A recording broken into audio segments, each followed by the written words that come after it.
C'était clair ce que j'ai dit ou c'était un peu alambiqué? T'as écouté? Moi, je suis plus concentré sur le cadre. Ouais, d'accord. Vidéo 2, prise 1.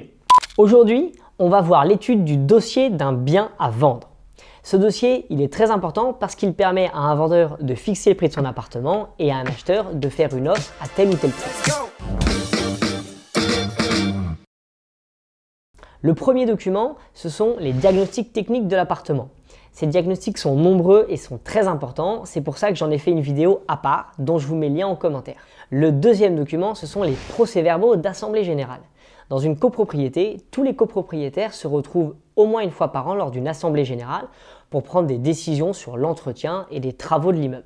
Le vendeur doit donc communiquer à l'acheteur les procès-verbaux des assemblées générales des 3 dernières années pour que ce dernier puisse savoir s'il y a des travaux qui ont été réalisés récemment ou si des travaux sont à prévoir dans les années futures. C'est très important parce qu'un ravalement de façade ou une réfection de toiture, c'est très cher. Donc si un ravalement vient d'être fait, c'est un plus pour l'appartement. Si un ravalement est à prévoir, c'est un moins pour l'appartement.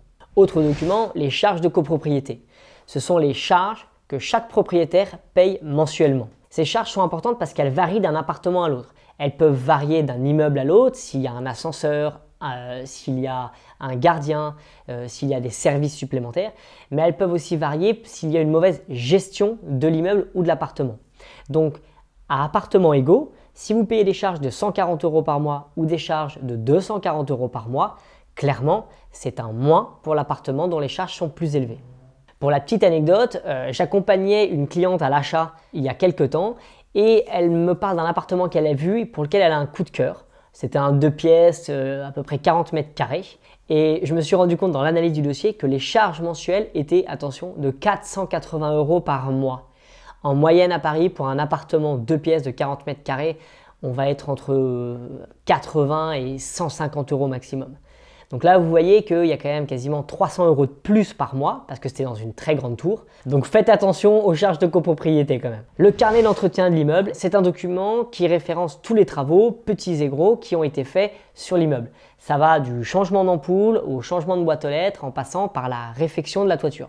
Ça vous permet un petit peu de connaître la santé de l'immeuble, savoir s'il est régulièrement entretenu. Le règlement de copropriété et l'état descriptif de division. Ça permet de savoir comment on peut utiliser les jardins, le local vélo, voilà. Il y a beaucoup d'informations dedans, mais il y en a une qui est très importante, c'est de savoir s'il y a des droits de jouissance sur l'immeuble ou parfois sur le palier d'un appartement. Ce document pouvant faire parfois plusieurs centaines de pages, je vous invite à être accompagné par un notaire ou par un professionnel pour en faire l'étude. La fiche synthétique de copropriété.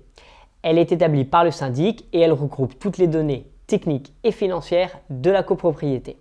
C'est un peu comme un passeport de la copropriété. Éventuellement, vous pouvez avoir un diagnostic global qui est un diagnostic des parties communes pour savoir s'il y a de l'amiante, du plomb ou ce genre de problème. Et le dernier document, c'est ce qu'on appelle le pré-état daté. C'est une photo à l'instant T de la santé financière de la copropriété. Ce document financier révèle par exemple les sommes que le vendeur doit au syndic ou que le syndic doit au vendeur. Elle révèle aussi par exemple si le syndic a des dettes envers certains fournisseurs ou bien si certains fournisseurs ont des dettes envers le syndic.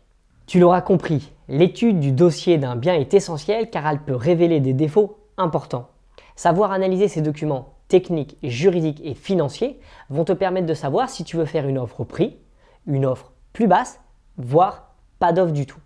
Toutes mes solutions d'accompagnement à l'achat Veni, Vidi et Vici incluent l'analyse de ces documents de manière rapide et efficace, ce qui va te permettre de pouvoir te positionner plus sérieusement et plus rapidement que les autres acheteurs. Voilà, je vais aussi vous mettre une version papier de cette vidéo afin que vous ayez toutes ces informations par écrit. Je vous mets le lien en commentaire bien évidemment. Et si vous voulez en savoir plus sur les autres avantages de mes solutions d'accompagnement à l'achat Vini, Vedi et Vici, je vous invite à aller sur arthuretanatole.fr ou bien à me retrouver sur le LinkedIn Alban Bureau où je réponds aussi en direct à vos questions. Bonne semaine. En gros, la petite balle, ça te met les heures et la tête de raquette, ça te met les minutes. Non, non. Tu con. Mais putain, n'empêche que c'est pas con, tu devrais leur écrire. On kiffe le tennis, génial quoi. 27 minutes.